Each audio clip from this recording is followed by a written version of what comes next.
திருப்பத்தூர் அருகே நிலப்பிரச்சனையில் தம்பி மனைவி உள்ளிட்ட 3 பேரை அண்ணன் வெட்டிய சம்பவம் பரபரப்பை ஏற்படுத்தியுள்ளது.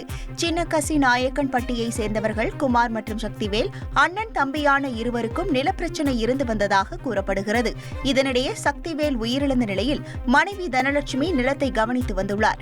நிலத்தில் மாடுகளை மேய்த்தபோது இரு குடும்பத்தினருக்கும் வாக்குவாதம் ஏற்பட்டு தனலட்சுமி உள்ளிட்ட 3 பேரை குமார் குடும்பத்தினர் கத்தியால் தாக்கியுள்ளனர்.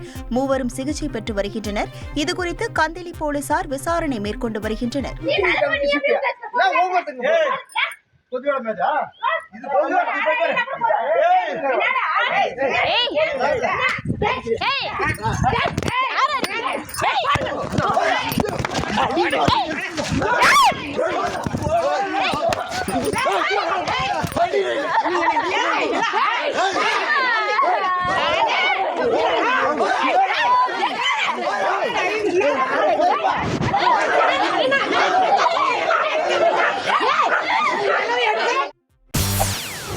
செய்திகளை உடனுக்குடன் தெரிந்து கொள்ள உடனே சப்ஸ்கிரைப் பண்ணுங்க.